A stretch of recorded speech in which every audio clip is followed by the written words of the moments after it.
Hey everybody, it's Doug Green and I'm the publisher of Technology Reseller News, and we're back with Christian Stredicke of Vodia Networks. Christian, thank you for joining me today. Thanks for having me again. Well, today we're going to be talking about a topic we really kind of should report on more. It's certainly a big part of my life, and it's a big part of the life of a lot of people that watch these podcasts, and that's the area of hospitality. And Christian, tell me a little bit more about Vodia and hospitality. Yeah, we make telephone systems, and we also try to accommodate certain industries. Hospitality is one of them. So we see what we can do to make guest experience better, to make a phone system work better in a hospitality environment. So, it's interesting. We were just literally talking about how, the guest phone was once a very critical thing when you checked in, and you even set up voicemail sometimes. And you told people, this is where you can find me. This is a long time ago. Now it's been reduced. The role of the guest phone has been reduced. Yeah, of course, the question is, do we still need a phone in a room? Yeah. Right, totally valid question. And there's probably cases where you don't need a phone, right? However, I would say, like, if you start with, let's say you have a kitchen in a property, it totally makes sense that the guest is able to call for in-room dining, right? It's just making it very easy to order something. How else would you do it? So, and if you have this, essentially you have staff on site, it's very expensive, and you want to make sure that the communication between the guest and the staff is as efficient as and simple as possible. And I think in most cases it makes sense to have a phone in the room. So the first thing you're looking at is you need to have some communication appliance in the room so people can just order, especially if you have, as you put it, a kitchen, a restaurant running room service. Right. So there's a bunch of devices. Actually, many hotels still use analog phones, which is very easy, obviously. Many rooms have the 2-wire in the wall. It would be a lot of work to replace that. Mm-hmm. So, and then for just dialing a number, it's totally fine to use an analog line, right? So, and it's very easy to do, very cost effective. And actually, there are a lot of beautiful devices available that totally look nice on a desk there. Why not, right? If you make a new build, I would tend to say probably you want to put some Cat 5 or 6 in the room anyway, right? And then you can put some VoIP phone there, right? And we've recently seen that many manufacturers come out with beautiful hospitality devices, hotel phones, right?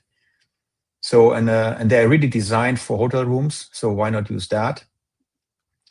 We also see that people, just using regular VoIP phones. It's also possible in a room, though I think this is not a great fit. I think as a guest, you should not have features like redirection or even looking at the call list from the previous guest, right? Stuff like that. That's more like for an office environment. And then we have apps, right? Apps is also a topic now. So where hotels are using their own apps, making their own apps for like really high-end guest experience, right? Where you want to really provide like a superior experience in the room. And we have seen that as well. And then the question is, of course, what are you going to do with the app on the guest phone? Which sounds nice in the beginning because practically every guest has a phone these days.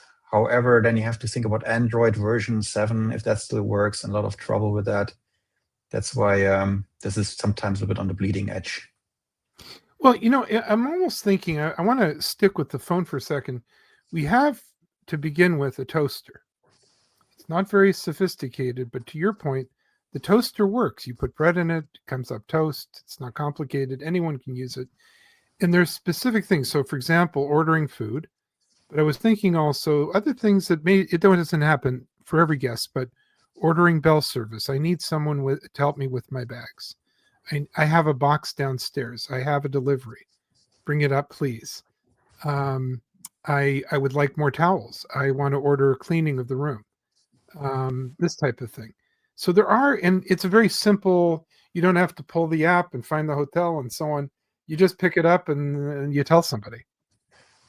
Right, and essentially most of phones have a simple speed dial there, saying, okay, I want to talk to front desk, I want to talk to in-room dining, maybe I want to talk to like whatever departments they have there, and I think most guests are very convenient, just push a button and essentially get connected. And it's very quick, very easy. I think there's zero training necessary, right? There's no reading necessary. There's no complicated app learning necessary. It just works. And I think that is great for the guest experience. And at the end of it, it's a time saver for everyone, right? So that's, I think, the reason why this is still a very popular application. Now, you said something very interesting, and I have to report I've experienced this. So you pick up the phone, and it's funny, you use those phones very infrequently. But when you pick up the phone, you're hoping for a very speedy service. But increasingly, I notice you pick up that phone, and it's a very long time before you get an operator. And you said maybe that position is on its way out. Maybe AI will now be answering all those calls and processing all those requests. Okay, so at the end of the day, you can see the hotel a little bit like a call center. At the end of it, it is a kind of call center. You're not calling a specific person, you're calling essentially a function or a department, and you don't really care who exactly picks up. So we're talking about call distribution, and maybe there's a waiting time, right? So in theory, you could make a queue out of it, and then after so and so many seconds, you redirect and all that stuff, right? So that's why the phone system is very useful, by the way, right? And like every call center, now the AI topic comes up, right? So what to do? You could think about saying, okay, if you're calling, let's say you're calling it a classical operator function where you simply just want to call a different room, but you don't have the number, but you have the name, right? Stuff like that. And then maybe you want to ask an operator to connect that call. Yes, that is something that would be relatively simple today to do with AI, right? So, and we have experimented with that. So essentially you upload essentially the list of names and then the corresponding numbers to the AI, essentially doing the recognition. And of course, depending on the hotel policy, if it should be allowed or not. But you could do these things automatic through AI, right? You don't need humans for that. For other things, let's say, okay, we thought, for example, about in-room dining, especially if you have a very fixed menu, right? Let's say you have like really only 10 items on your menu, it would be totally possible to think about having AI doing it, right? Because there's not really a conversation about it. That is, let's say that's something I could imagine. If you have something where, for example, a guest says, I'm hungry, what do you have for me, right? So I think this is, I mean, we really seen these conversations where essentially they're just asking for proposal, like what is the soup of the day or something like that, right? Yeah. And I think that's where humans are still unbeatable. And especially for really good hotels, that is, I think, what makes up a good hotel. This kind of service factor, the human factor there. I think that is still not possible in AI. I mean, AI has some benefits when it comes to languages, right? Especially if you have very international guests. AI can really deliver something that humans can't, which is essentially speak the native language. So let's say if you're coming from France to your hotel in America, and you just talk French to the AI, right? I think that would be much more nice than you have to say everything in English. So that is something where I think AI has some advantages, right? Oh, here, work from home. So yeah, let's stay with that because there's a very interesting mix here, right? The human being also, it's hospitality, which is a very interesting word. The whole implication is service, right? We're buying more than just a room. We want to be well treated. We want our needs taken care of. Yes, and also you have to see we're living all in the real world, right? So if you are coming as a guest, you already know AI robots. You know the Siri. You know all sorts of voice activated services anyway, right? So why not use that also in the hospitality environment? That's totally fine. I think guests have no problem with that, right? If they get what they want. Right? If that's being delivered on time, perfectly fine. But I think what people do not want is like have an argue and saying, oh, I want to order scrambled eggs. Oh, you want to have 3 light bulbs. These kind of misunderstandings that way people are freaking out, right? So that's a bad guest experience. So that's what I think the trick right now is to find areas where it fits well and stay out of the areas where it doesn't fit so well. Now, I'm smiling, Christian, because I've actually had the experience a long time ago as a student to be in the hospitality industry as a waiter. And Okay. I'm not sure humans are very good at being cut and dry when it comes to their food. And I'm just thinking to myself, especially the guy, because the person that's going to order room service is a very special kind of guy, right? He already has decided he wants a little bit more treatment. He wants in-room dining. And then it becomes very particular. There's a specific ingredient that needs to be left out, and he wants to know if it's spicy, and he wants it to be just a little spicy, and tell the cook this. And I'm starting to wonder, I'm seeing maybe a division of labor almost.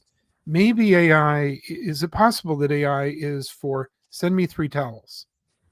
Yes. Or what time does the restaurant open, or stuff like that? Also, I mean, if you keep in mind revenue, right? At the end of the day, the in-room dining generates real revenue, right? Yes. So, and it is important. And I think if you think about how much you have to pay for a good kitchen in terms of equipment and staff, it's very expensive, right? And why are you going to do penny pinching when it comes to taking the order? It's not very rational, right? I understand if you are selling like fast food, that is maybe something you can really do with AI today. And I think the guest experience or the guest expectation is there that they're choosing what kind of burger they want, and that's it, right? But I think in a hotel, you want to have a little bit more. And I think there the human factor is still totally necessary actually today. Yes.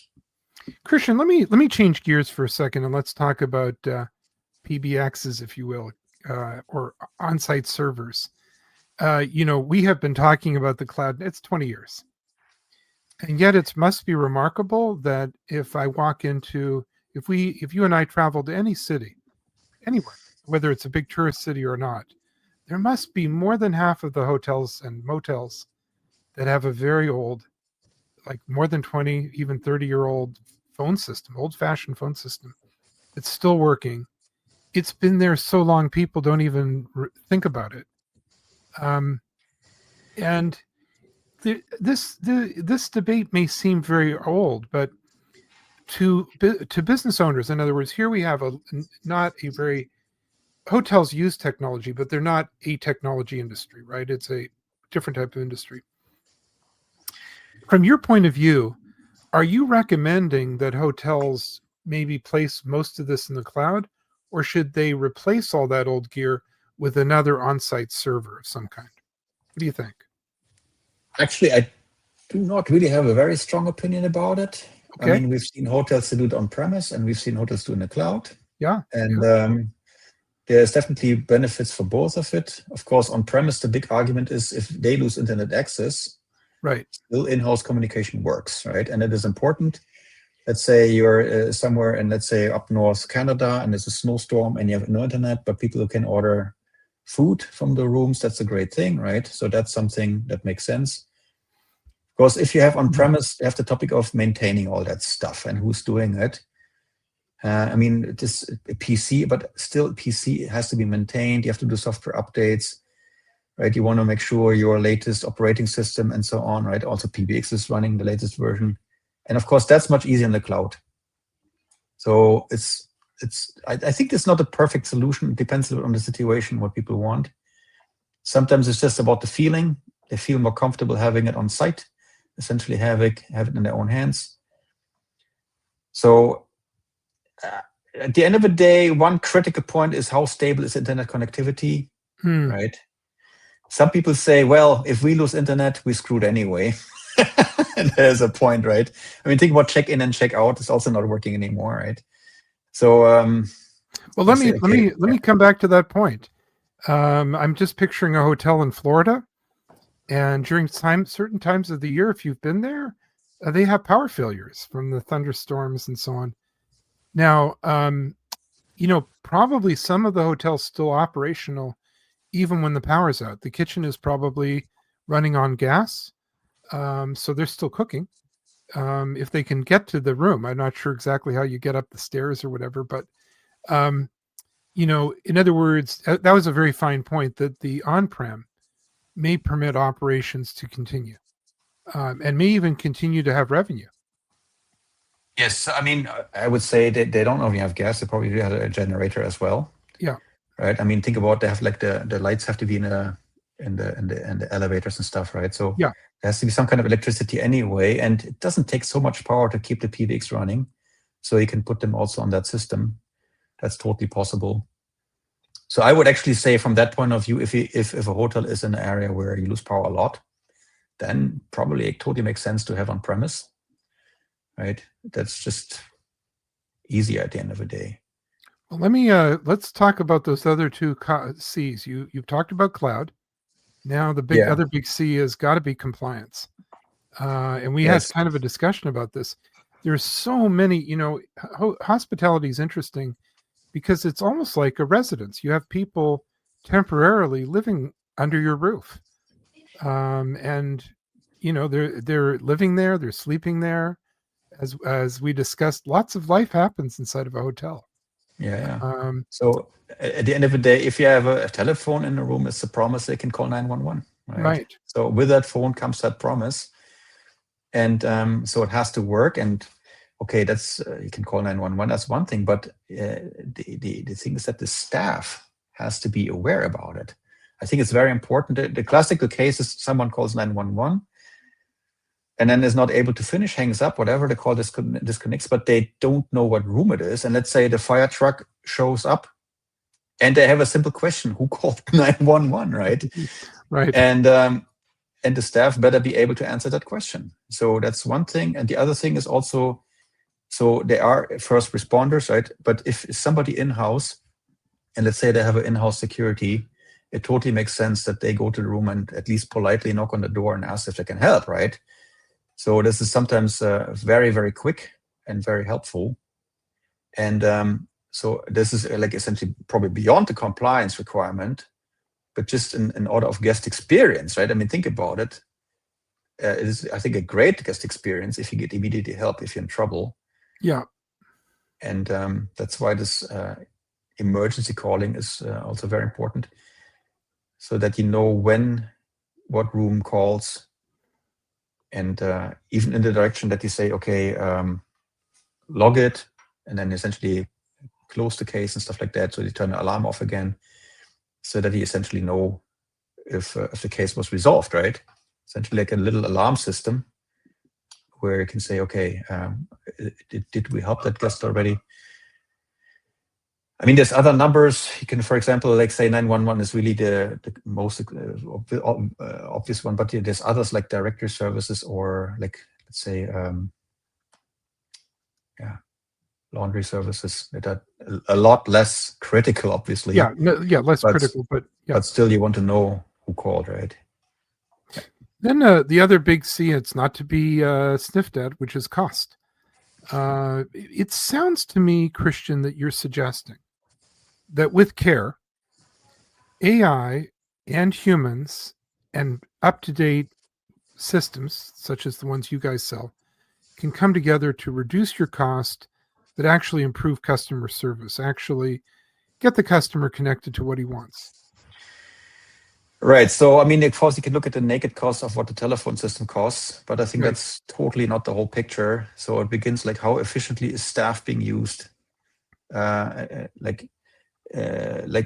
Do people have to wait, or do people have to call back? Like in the call center, like how many times calls are being missed, have to call back. That all costs time, right? And time is money.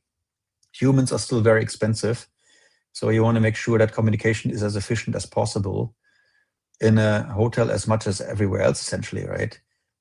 So, and then of course, the other topic is how the guest experience. If the guests at the end of it, they bring their revenue in, right? And they want to have a good guest experience, and the communication system in the hotel is part of it.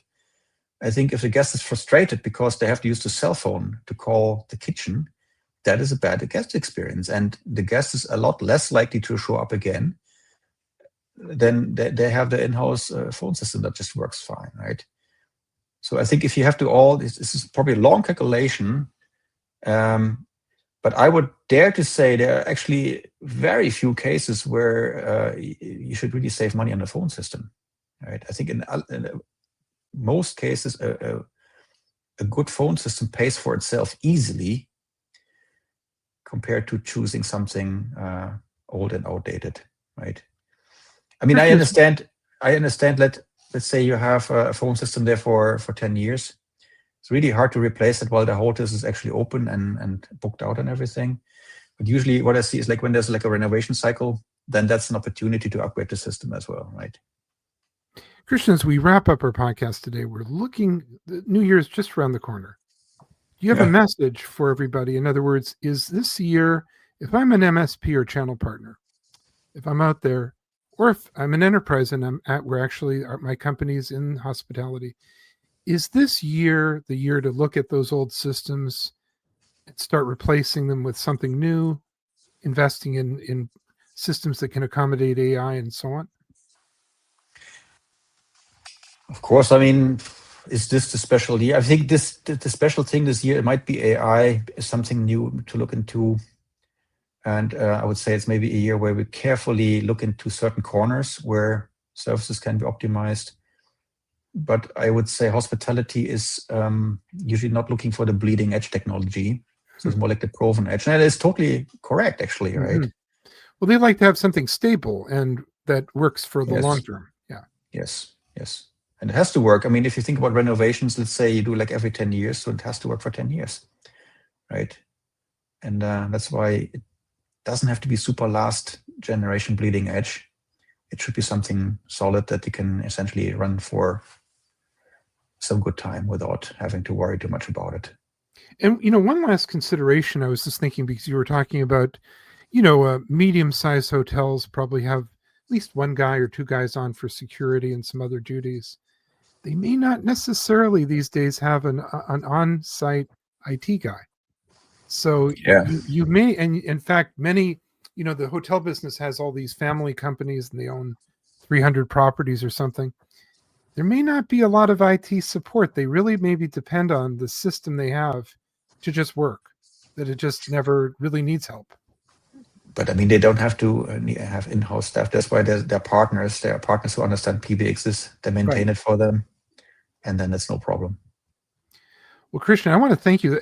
This is such an ignored topic and such an important. Hospitality is a huge industry. Like I said, we're all involved in it. We use this all the time.